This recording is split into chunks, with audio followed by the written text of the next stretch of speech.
kebisingan di luar itu tidak terlalu berdampak selama kita punya keheningan di dalam. Jadi yang lebih menentukan diri kita sebetulnya bukan kebisingan yang terjadi di luar, tetapi kebisingan yang ada di kepala kita nih, yang ada di dalam diri kita. Di luar boleh aja bising, selama kita berupaya untuk terus berada dalam frekuensi yang membahagiakan, yang tenang, frekuensi yang pas, itu nggak masalah sebetulnya. Jadi yang paling perlu kita siasati, yang perlu kita kendalikan adalah suara-suara yang ada di dalam diri. Apapun yang orang katakan, bagaimanapun orang bersikap, apapun yang terjadi di luar, itu tidak akan berdampak apa-apa selama kita mampu mengelola apa-apa yang ada di dalam. Masih ingat ya? Ini tentang inner game. Dan suara-suara itu yang membuat kita bahagia atau membuat kita menderita. Inner game. Bagaimana jika dalam 30 hari kita belajar dan berlatih untuk memiliki kemampuan self-healing? Saya mengundang, ikuti program Premium Mentorship selama bulan Ramadan bersama saya. Program ini bertajuk Inner Healing, 30 hari pemulihan jiwa dengan letting flow terapi. Semoga ini momentum untuk menjadi diri yang pulih. Cek informasi lengkapnya di innergame.id. Bismillahirrahmanirrahim. Assalamualaikum warahmatullahi wabarakatuh. Teman-teman sekalian, welcome back. Selamat datang kembali dalam seri video Inner Game. Ini adalah sebuah tema besar tentang ruang dalam diri. Bagaimana kita menata pikiran, mengasah kolbu, mengolah perasaan, agar menjadi hamba, menjadi manusia yang terus semakin baik, berdamai, bertumbuh, produktif, sejahtera lahir batin, bahagia dunia akhirat. Insya Allah. Apa yang akan coba kita bahas di video kali ini? Teman-teman sadar nggak sih, kita tuh sebagai manusia, di dalam kepala, itu terkadang terasa berisik. Penuh dengan suara-suara yang seringkali menyesakkan. Dan seringkali isi dari suara-suara itu bukannya membuat kita berdaya, bukannya membuat kita termotivasi, tapi justru cenderung mengganggu. Jadi gini, kita itu hidup di masa yang sangat bising. Bising oleh begitu banyak informasi. Kita kebanjiran informasi. Di internet, di social media, di WhatsApp group mungkin. Sehingga membuat kita tuh cenderung gak tenang. Misalnya, kita jadi cenderung suka membanding-bandingkan diri dengan orang lain, akhirnya kehilangan syukur. Nah, itu efek dari hidup di zaman ini. Dunia hari ini begitu bising. Tapi yang kita lupakan, sebetulnya kebisingan di luar itu gak terlalu penting dan tidak terlalu berdampak pada diri selama kita punya keheningan di dalam. Saya ulang ya. Kebisingan di luar itu tidak terlalu berdampak selama kita punya keheningan di dalam. Jadi yang lebih menentukan diri kita sebetulnya bukan kebisingan yang terjadi di luar, tetapi kebisingan yang ada di kepala kita nih, yang ada di dalam diri kita. Di luar boleh aja bising, selama kita berupaya untuk terus berada dalam frekuensi yang membahagiakan, yang tenang, frekuensi yang pas, itu nggak masalah sebetulnya. Maka kalau kita ingin bahagia, kita harus telaah nih. Kita harus analisa suara-suara apa yang ada di kepala kita, yang ada di dalam diri. Tapi kebanyakan dari kita, kebanyakan dari manusia, jangankan untuk menelaah, bahkan untuk menyadarinya saja. Banyak orang yang belum terbiasa.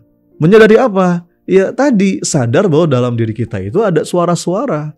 Itu bisa positif, bisa negatif. Dan itu terjadi setiap saat. Pertanyaannya, kita sadar nggak? Itu dulu. Jadi yang paling perlu kita siasati, yang perlu kita kendalikan adalah suara-suara yang ada di dalam diri. Dan untuk bisa mengendalikan, untuk bisa mensiasati hal itu, langkah awalnya apa? Sadar dulu. Karena apa-apa yang nggak kita sadari nggak bisa kita kendalikan. Bahwa ada kebisingan di dalam diri kita, di kepala kita. Jadi sadari dulu itu. Karena banyak orang yang nggak sadar. Saat kita tidak sadar bahwa itulah yang jadi sumber masalah, akhirnya apa? Kita cenderung suka menyalahkan sesuatu yang ada di luar diri kita. Padahal bukan itu sumber masalahnya. Apapun yang orang katakan, bagaimanapun orang bersikap, apapun yang terjadi di luar, itu tidak akan berdampak apa-apa selama kita mampu mengelola apa-apa yang ada di dalam. Masih ingat ya? Ini tentang inner game. Sebagaimana yang sering saya katakan, tidak ada yang bisa menyakiti hati kita, siapapun, sampai kita sendiri yang mengizinkan. Jadi yang paling berpengaruh itu bukan apa yang orang lain katakan, tapi apa yang kita katakan pada diri sendiri. Suara-suara yang ada di dalam diri. Maka di bagian awal video ini, mari kita buka dulu kesadaran bahwa ada suara-suara dalam diri. Dan itu setiap hari, bahkan setiap saat. Kenapa ini penting? Sekali lagi, karena banyak orang yang tidak sadar. Ketika orang tidak sadar, akhirnya apa? Tidak mampu menelusuri akar dan inti permasalahan dalam hidup. Dan suara-suara itu yang membuat kita bahagia atau membuat kita menderita. Itulah yang seringkali menuntun kita, menentukan arah dan fokus hidup kita. Jadi teman-teman, suara-suara di dalam diri itu sangat powerful, sangat otoritatif. Suara siapapun akan kalah dengan suara yang ada di dalam diri kita ini. Apakah dia suara motivator, suara penceramah, suara nasihat dari siapapun, itu akan kalah dengan suara yang ada di dalam diri kita. Bahkan suara orang tua, suara pasangan, suara teman-teman, karib kerabat, itu semuanya akan kalah. Jadi maksudnya apa? Oke, mereka boleh ngomong apapun, tapi pada akhirnya yang menang adalah suara-suara yang ada di dalam diri kita. Apapun nasihat, input, ceramah, kata-kata bijak yang ada di luar kita, dan itu masuk ke dalam kepala kita, itu akan kalah dengan suara yang dari dalam. Jadi ini very powerful, teman-teman. Maka kalau kita peduli dengan kebahagiaan kita perlu peduli dan perlu memperhatikan suara-suara yang ada di dalam diri kita. Kalau menurut sebuah riset, teman-teman, kalau kita bicara, kalau kita ngomong seperti ini, itu dalam 1 menit, ada berapa kata yang bisa kita ucap? Rata-rata bisa lah sampai 140 kata. 1 menit kita ngomong gitu ya, itu 140 kata yang bisa kita ucap. Tapi yang menarik, bagaimana dengan suara yang ada di dalam pikiran, dalam diri kita? Nah, kalau kita bicara atau kita bersuara di dalam pikiran, wah ini gimana ya, besok nanti begini, apa ya rencana saya siang ini, hari ini saya mau ketemu siapa nih, hari ini saya mau ngapain, itu kan suara-suara yang ada di dalam. Menurut sebuah riset, ternyata dalam 1 menit itu bisa mencapai 4.000 kata. Teman-teman coba lihat perbandingannya. Kalau kata-kata yang kita ucapkan, 1 menit itu 140 kata. Tapi kalau kata-kata yang kita pikirkan, suara-suara di dalam pikiran, di dalam batin kita, itu 1 menit bisa mencapai 4.000 kata. Artinya apa? Arus suara-suara yang ada di dalam pikiran, perasaan, itu mengalir begitu deras. 1 menit aja bisa 4.000 kata. Dalam sehari ada berapa? Saya pernah menghitung itu. Kalau 1 menit ada 4.000 kata, berarti dalam sehari itu bisa 5 juta kata. Suara-suara di dalam pikiran, dalam batin kita. Bahkan ketika kita tidur sekalipun, sebetulnya otak kita kan gak berhenti bekerja. Makanya kenapa dalam tidur kita sering bermimpi? Karena memikirkan sesuatu. Padahal dalam tidur itu. Nah, mimpinya bisa macam-macam. Bisa ganti-ganti topik itu. Karena ada 5 juta kata yang setiap hari dalam pikiran kita. Yang itu bisa membuat kita sakit atau sehat. Bisa membuat kita bahagia atau menderita. Nah, itu yang perlu kita sadari. Nah, kemudian bagaimana cara kita mengetahuinya? Cara sederhana, cobalah diam sejenak. Jangan bicara lewat lisan.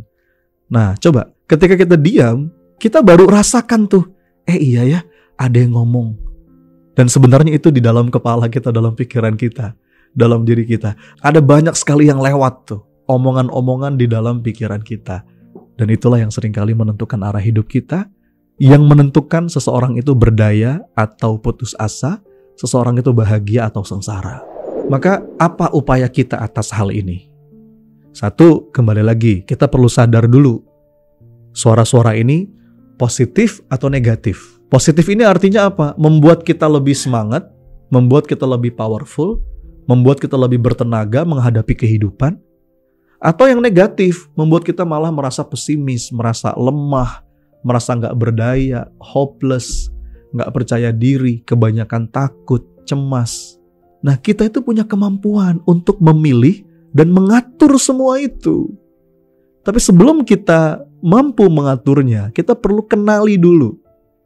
Jika tidak kita kenali, jika tidak kita sadari, jika tidak kita identifikasi, maka kita nggak bisa punya kendali.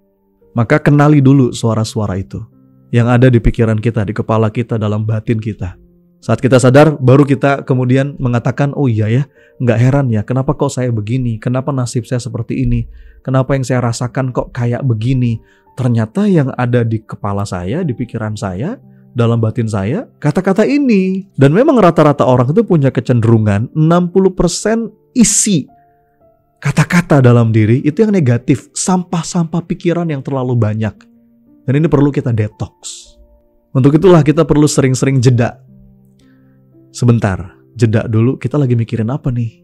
Karena sering juga bahwa apa yang kita pikirkan dan apa yang kita katakan itu nggak sejalan. Maka yang mau saya sampaikan teman-teman, setidaknya ada 4 jenis suara yang perlu kita waspadai. Ini perlu kita sadari.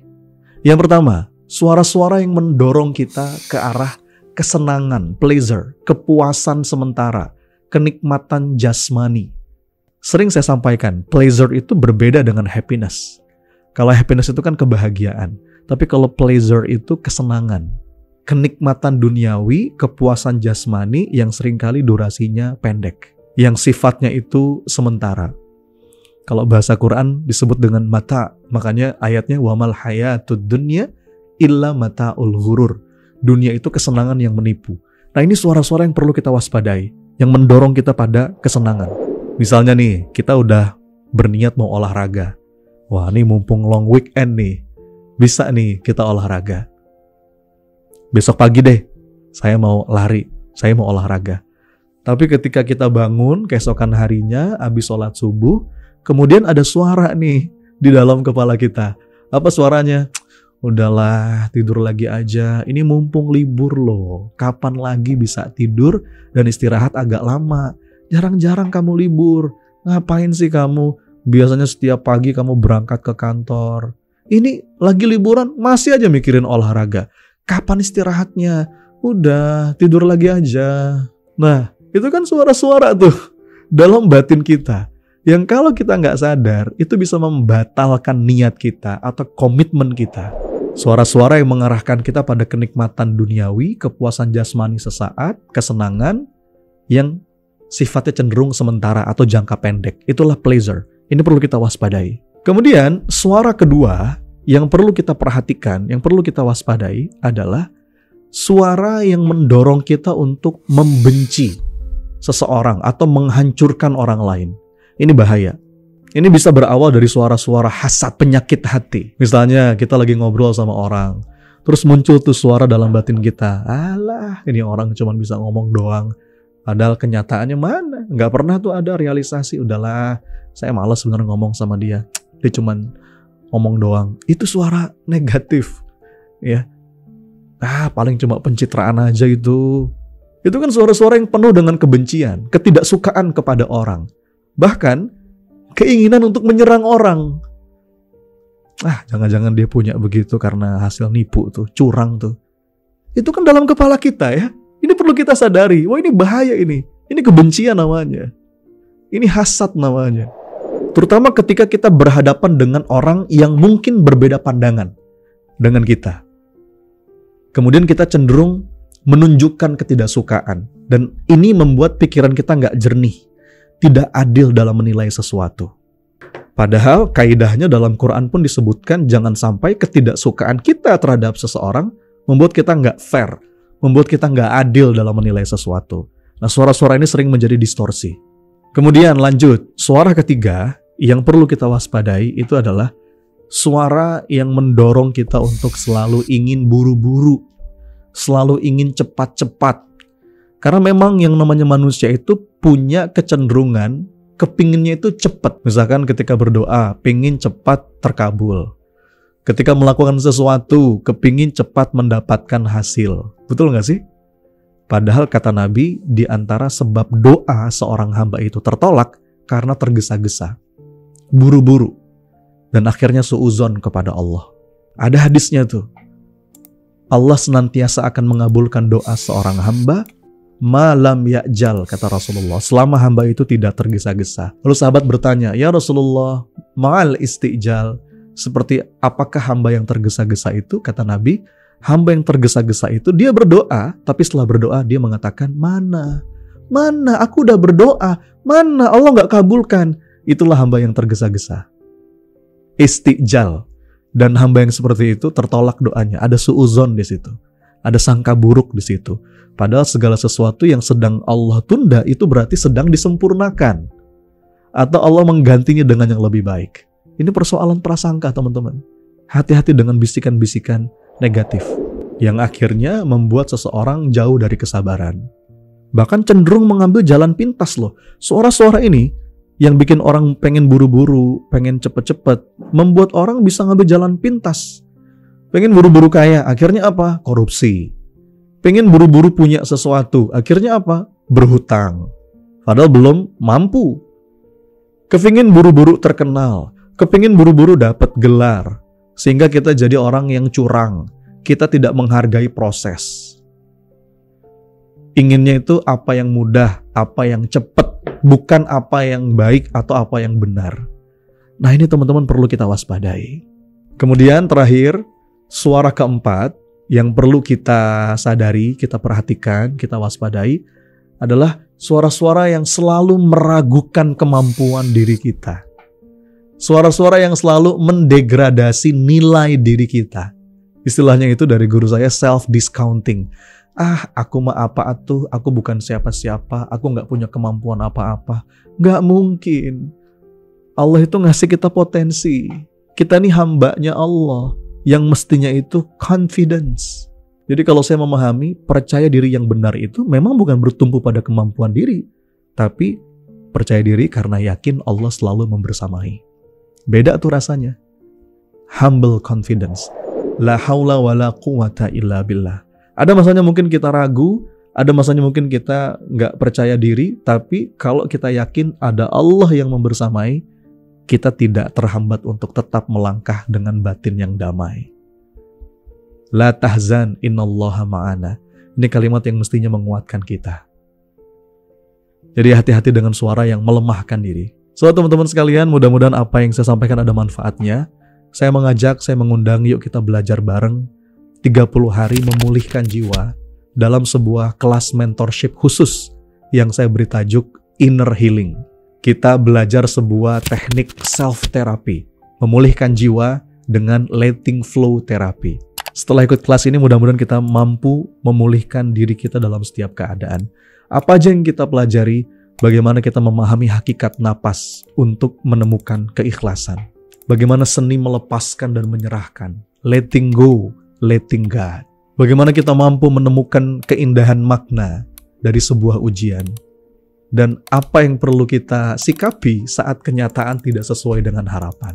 Kita pasti pernah terluka dan akan terus terluka dalam hidup. Bagaimana kita mampu merangkul luka itu dan memeluk diri kita. Bagaimana agar kita nggak terjebak dalam kemelekatan. Karena di antara sumber penderitaan itu adalah kemelekatan. Bukankah tugas kita dalam hidup melakukan dan melupakan? Menyerahkannya kepada Allah. Kalaupun kita capek, kalaupun kita lelah, bagaimana cara kita membasuh lelah itu agar menguatkan jiwa kita dan pada akhirnya kita bisa sembuh dengan perlahan. Mudah-mudahan kita bisa belajar bareng di kelas Inner Healing, teman-teman. 30 hari pemulihan jiwa dipersembahkan oleh Inner Game. Sampai jumpa di kelas. Assalamualaikum warahmatullahi wabarakatuh. Inner Game.